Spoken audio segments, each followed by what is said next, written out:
di mana saya pergi misalnya ke kota A, saya bergereja, pasti saya menemukan itu bisa ditoleransi. Nikah lagi karena bercerai hidup seperti itu. Sebenarnya menurut kebenaran firman Tuhan itu bagaimana sih pandangannya cerai hidup terus menikah lagi itu bagaimana? Dan yang saya temukan pasti alasan pendetanya adalah toleransi atau lain halnya seperti itu, kasihan atau daripada kumpul kebo atau daripada atau bagaimana lah begitulah.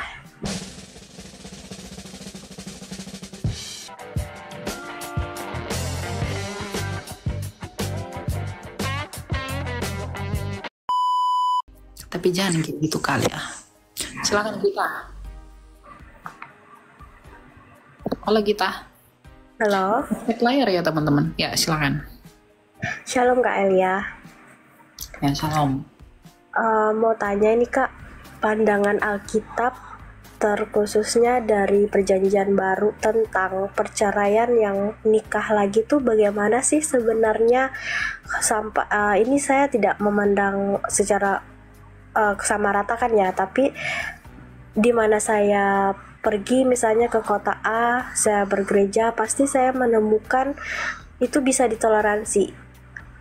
Nikah lagi karena bercerai hidup seperti itu. Sebenarnya menurut kebenaran firman Tuhan itu bagaimana sih pandangannya cerai hidup terus menikah lagi itu bagaimana? Dan yang saya temukan pasti alasan pendetanya adalah toleransi atau lain halnya seperti itu, kasihan atau daripada kumpul kebo atau daripada atau bagaimana lah begitulah.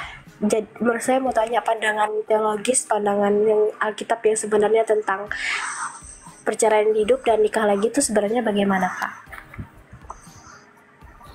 Ya 1 Korintus 7 ayat 10. Ayat 10. 11. Dan jikalau ia bercerai, ia harus tetap hidup tanpa suami atau berdamai dengan suaminya. Dan seorang suami tidak boleh menceraikan istrinya. Udah jelas, ya jangan nikah lagi. Tapi gimana kalau misalnya sudah terlanjur? Ya kalau dia sudah terlanjur, dia minta ampun sama Tuhan melalui gereja dan jangan bercerai lagi. Tetap lanjutkan. Gitu. Ya. Jadi nggak boleh. Alkitab tuh nggak boleh. Nggak ada toleransi ini itu tuh nggak boleh sebenarnya. Tapi kalau memang sudah terlanjur itu terjadi, yang pihak yang berkaitan harus minta ampun atas dosa-dosa mereka, maka Tuhan akan mengampuni mereka dan jangan cerai lagi. Gitu. Ya. Oke, terima kasih Kak. Kalau begitu bagaimana tentang sudah tahu ini kita tidak mengurusin dosa orang ya, cuman maksudnya sebagai etika dalam gereja itu kalau tahu orang itu kumpul kebo tapi dikasih pelayanan itu kita sebagai gembala salah nggak sih Kak?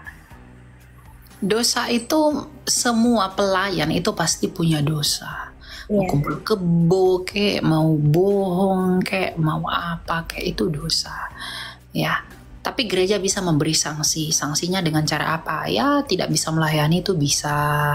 Atau tidak menerima komuni juga bisa. Ya sanksi-sanksi itu perlu agar membuat mereka jerah. Gitu. Jadi ada yang kasih menyetop di pelayanan, ada yang tetap lanjut, ya nggak masalah. Tergantung sebenarnya komunikasinya bagaimana. Apakah memang dia masih melakukan dosa itu atau tidak. Nah itu kebijaksanaan gereja demi marwahnya gereja itu sendiri. Oke. Satu lagi ya Kak ya tentang ini.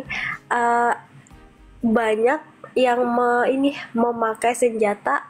Ini gembala saya sendiri sih yang ngomong boleh cerai karena perzinahan seperti di Perjanjian Baru. Itu bagaimana Kak? Nggak boleh. Tetap nggak boleh ya? Nggak. Siap. Oke. Sehat selalu Kak Elia. God bless you. Terima kasih.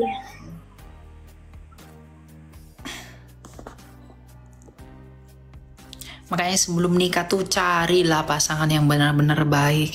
Jangan terburu-buru karena orang udah nanyakan kapan nikah, lalu kamu buru-buru nikah. Siapapun nggak apa-apa, ku nikahi aja lah, ku kawinkan aja.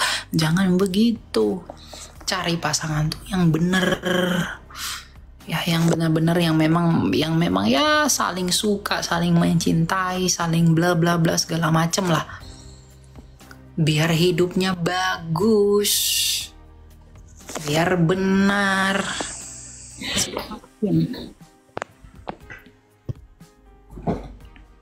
Halo Kevin. Halo Kakak Elia, shalom. Ya, silakan mau tanya apa? Nah, saya mau tanya ini kan tentang pelelangan di dalam rumah ibadah di gereja-gereja. Karena ada beberapa gereja pada saat ibadah dia melaksanakan dikatakan boleh itu melaksanakan yang namanya pelelangan. Tapi ada juga beberapa gereja yang menolak bahwa pelelangan di gereja itu tidak boleh dilaksanakan. Nah, menurut pandangan Alkitab yang benarnya itu seperti apa? Karena yang ngomong sendiri ini pun itu adalah seorang pendetanya sendiri.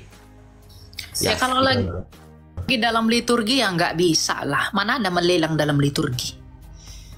Apain kau lelang dalam liturgi? Itu nggak bisa. Tapi kalau setelah liturgi selesai, setelah ibadah selesai, menggunakan gereja sebagai tempat untuk tempat pelelangan. Tapi pelelangannya pelelangan apa dulu?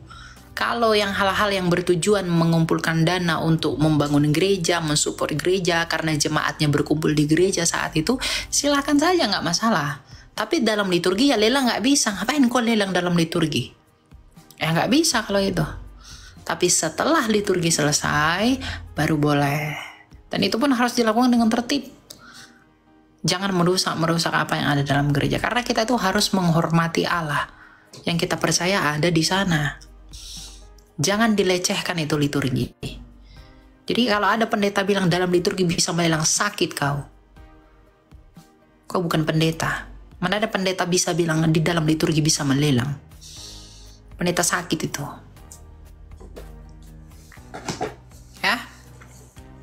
Jadi nggak ada dalam liturgi bisa lelang. Satu lagi, kakak, satu lagi. Ini saya memiliki teman, ya kan?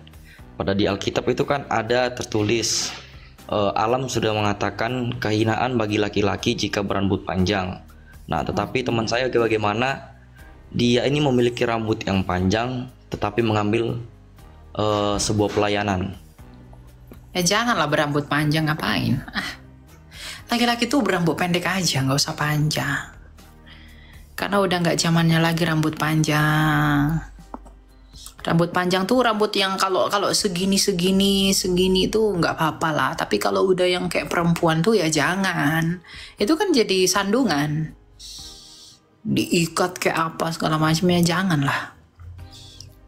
Gitu ya, karena rambut itu penudung bagi kepala perempuan. Rambut yang panjang itu penudung bagi perempuan. Gitu ya. Jadi jangan, nggak boleh. Tuhan Yesus rambutnya panjang. Oh, Tuhan Yesus rambutnya panjang karena mereka itu nazir. Karena mereka itu adalah rabi-rabi. Memang di masa itu bukan hanya anjuran, itu wajib. Bagi Tuhan Yesus yang adalah seorang rabi. Gitu. Ya, gitu ya Kevin ya. Oke kakak, terima kasih banyak. Oke, ya.